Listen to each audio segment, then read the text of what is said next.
Just sit back and enjoy the ride till we get there. You're not one of those mercenaries. You're the one who tricked me into this war. Tricked? I just presented the idea and options. You're the one who decided to secretly support it, financially back it, as well as the one who led her fleet and fired the first shots. Tricked is such a misleading word when it was clear that it was you who wanted it from the start. The fate of the baronies and your parents was in your hands all along, the hands of an arrogant child seeking glory to her name above her siblings. No, Mother, Papa. Oh, you'll see them again someday. That is, if your people don't rebel or a coup doesn't happen first. Those things aren't possible, especially with the bumbling mess of a command you led. How could you? Villain, thief, raven droppings. Raven droppings? I've honestly never been called that before. I'll have to write that one down and remember it. I will see you drawn and quartered, you fiend. Oh, now we're getting serious, huh?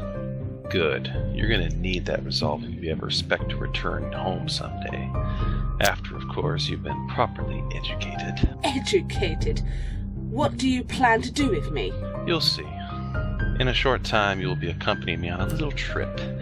It is then you will learn firsthand the truths of this world. Truths? The truths that your countrymen are dying for pathetically as we speak.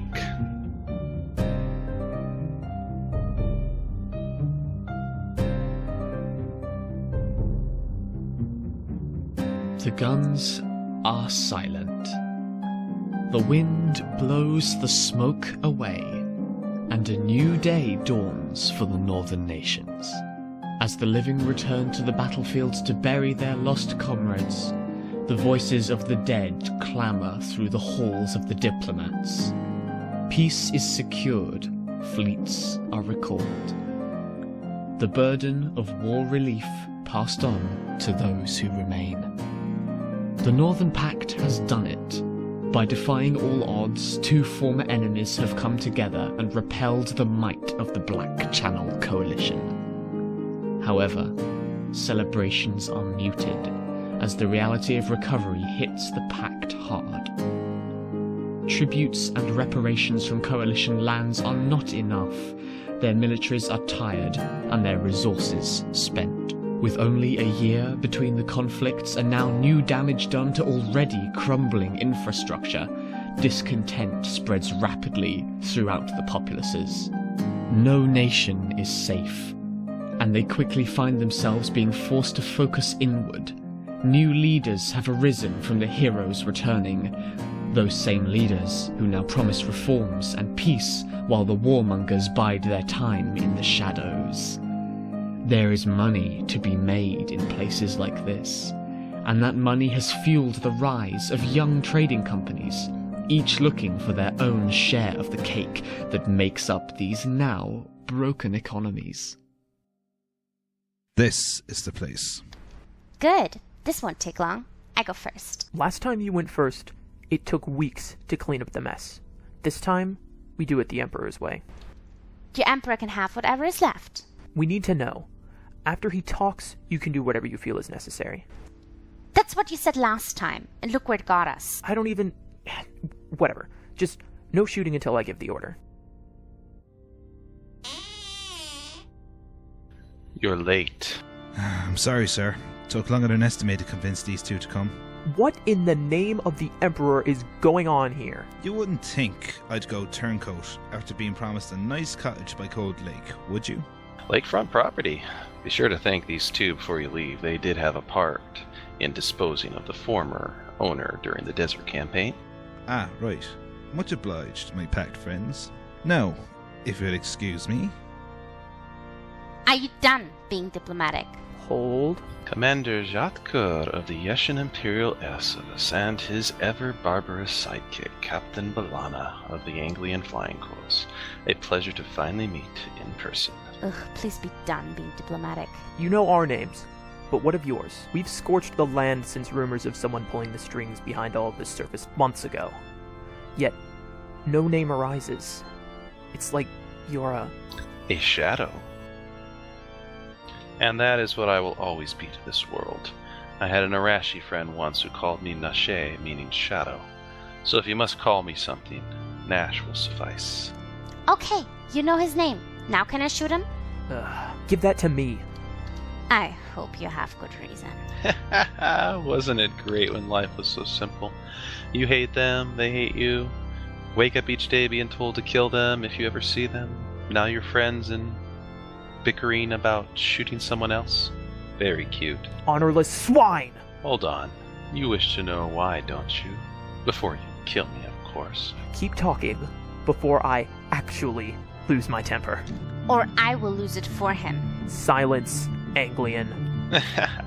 Well, since you amuse me, I'll indulge you. It is, after all, why I brought you both here. Talk faster. I'll have you know my trigger finger has this horrendous twitch.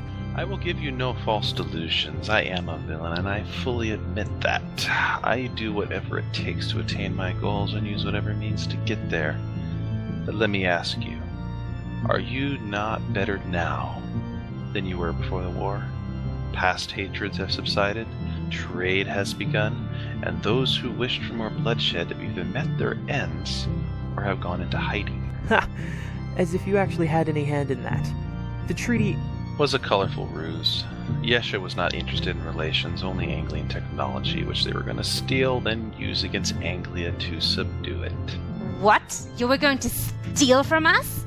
Of course not. That can't be. You're lying. The treaty was to end hostilities, nothing more. You were the one fed the lies. If you want the original documents, I can show you later. If you don't mind the bloodstains on them, of course. But the truth was, the war would have started anyways and been much bloodier had I not intervened and started the other. For a profit, of course. Do not trust the words of the Honorless. It isn't true. It is. Fjordlander. Give me back my gun.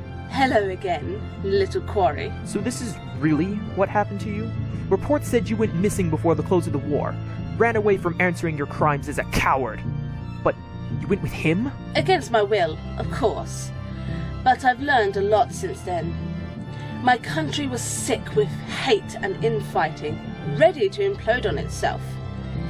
If he hadn't intervened, I'd be lying dead in a bowl of soup or in a pool of my own blood with a knife in my back. Oh, we can still arrange that. You wanna go? I'll be taking that as well. Yes, and spoil sport. Haha, well, it was a good excuse to shake up the kingdom and end the lives of a few miscreants who crossed me a while back. You see, chaos or the collapse of the modern world is not what I desire, far from it, actually.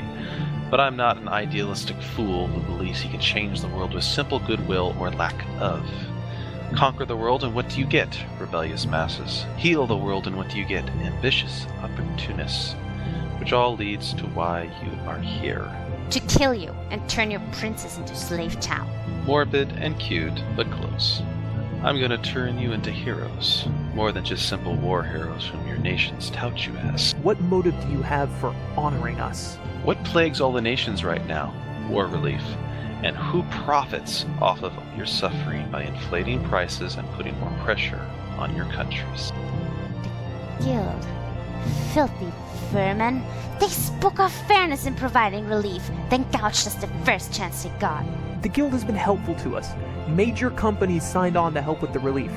They were inspired by fellow traders who fought during the war. Of course they have. You people have more capital, and you aren't a barbarous lot like those Anglians.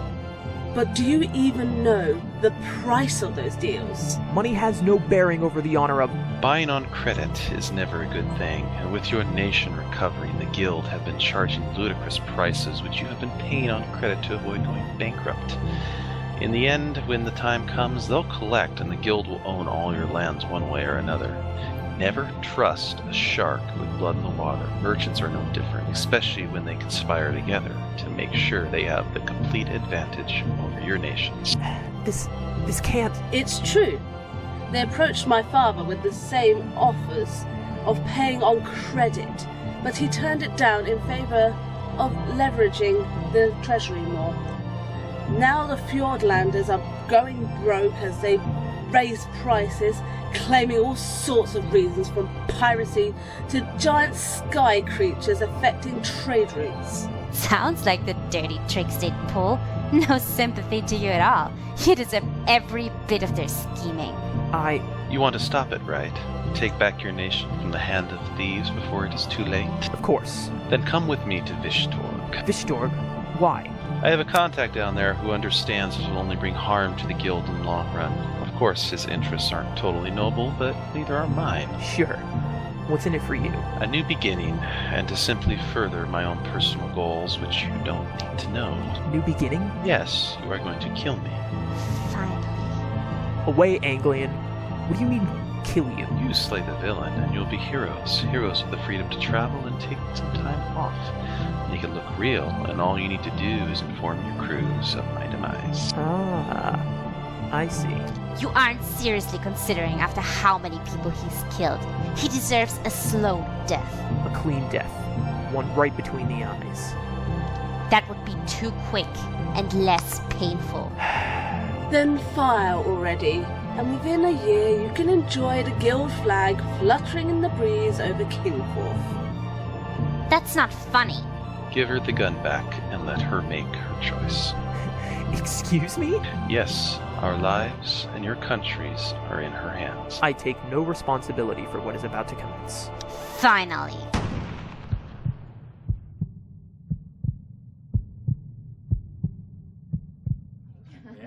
I'm beginning to miss the days when they wanted to kill each other.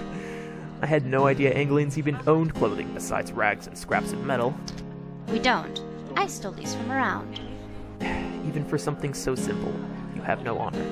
Ugh, there you go again. Do you even realize that no one else cares about the construct of? Now, our host is inviting us in. Do be on your best behavior, make him angry, and you'll probably be found tomorrow as a pile of body parts in a refuse bin. It might actually be an improvement for them. The dog returns to the dogs. I find this fitting. I find your face quite fitting, hanging above my mantelpiece. You have a mantelpiece? I'm shocked. It's a figure of speech, and you damn well know that. Believe it or not, some of us are quite civilized. Hanging above mine, for example, is a... Ah, Don Blumer, it is a pleasure to see you again after so long. Likewise. Please have a seat, all of you. I believe we have much to discuss about my colleagues' behavior. I can't let them potentially destroy the guild before I mold it into what it should be. And what makes you think we will agree to your vision? Well, let me ask you this. What do you think will happen if they run your nations dry, then call in the debts? A peaceful exchange? A heartfelt apology with bended knee to the new overlords? I'd rather eat my own gun. Exactly my point. You'll rebel and rise up against them, then in turn pass the buck to the guild as a whole, and the next thing we'll know, the guild has become a common enemy. With the opportunistic Arashi on our doorstep, and Chaladon being no friend, we'd be torn to pieces, all over mere short gains that these fools have committed themselves to. I cannot and will not allow it. I will shake up their scheme and unify this nation before I see it plunged into a war that brings about its demise. Unified? Let me guess, under you? Very perceptive, Princess. I, of course, know the importance of treating business partners with a certain decorum, as well as securing long-term investments. The guild is where it is today only through its well-maintained neutrality. You can't throw parties like this if you're fighting your customers. Which is why you summoned me. Exactly. War is a crucible, a refiner. I need you to give our people a taste of it. Specifically, people I deem necessary of refinement. Then it is a good thing I did my homework before I came. The current trade contracts are being monopolized by those who lack an understanding of what it means to go to war. Then you'll do it? Of course, although I can't guarantee what the future may bring. You very well may end up being the foe of my associates when the time comes, but for now it is in our vested interest to align with you. Thus you shall have your Mercantile war. I look forward to it.